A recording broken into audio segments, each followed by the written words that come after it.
Hi, my name is Reets. Tonight's bedtime poem is Paul Revere's Ride by Henry Wadsworth Longfellow.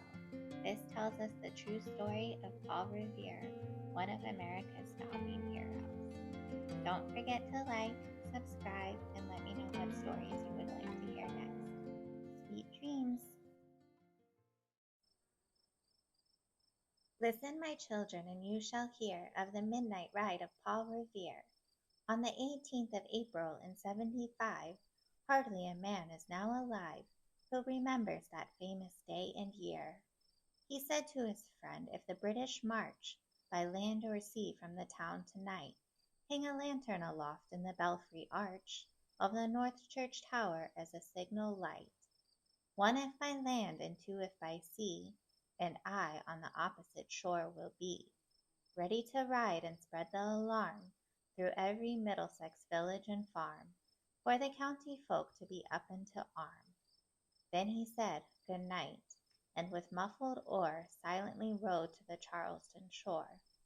Just as the moon rose over the bay, where swinging wide at her moorings lay the Somerset, British man of war, a phantom ship with each mast and spar, across the moon like a prison bar, and a huge black hulk that was magnified by its own reflection in the tide. Meanwhile his friend through alley and street wanders and watches with eager ears, till in the silence around him he hears the muster of men at the barrack door, the sound of arms and the tramp of feet, and the measured tread of the grenadiers marching down to their boats on the shore.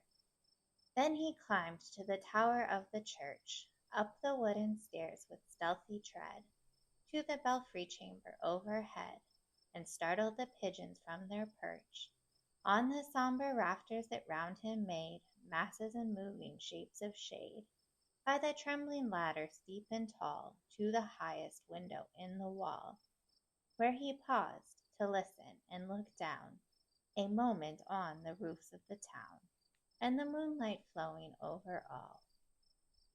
Beneath in the churchyard lay the dead, in their night encampment on the hill, wrapped in silence so deep and still that he could hear like a sentinel's tread the watchful night wind as it went, creeping along from tent to tent and seeming to whisper all is well.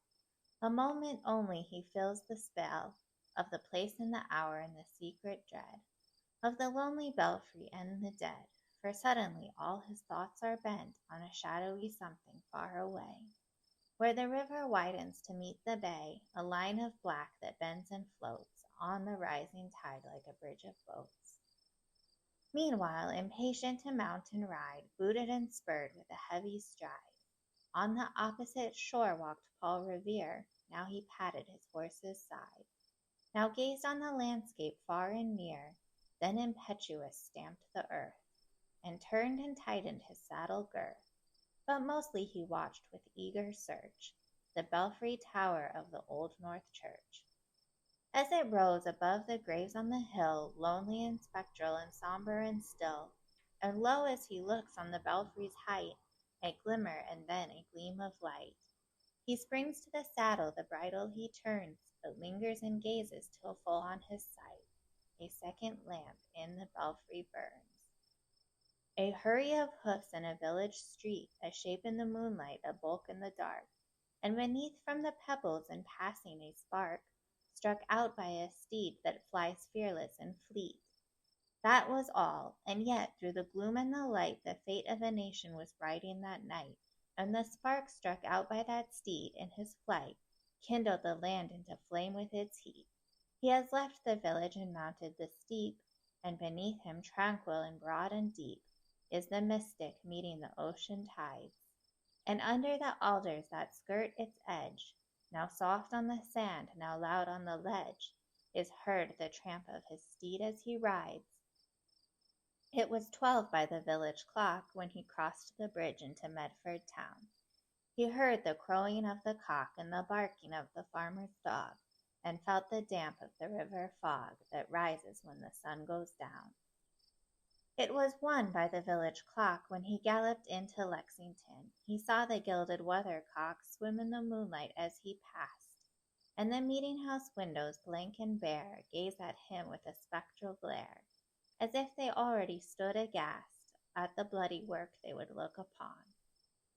It was 2 by the village clock when he came to the bridge in Concord town. He heard the beating of the flock and the twitter of birds among the trees, and felt the breath of the morning breeze blowing over the meadows brown. And one was safe and asleep in his bed, who at the bridge would be first to fall, who that day would be lying dead, pierced by a British musket ball.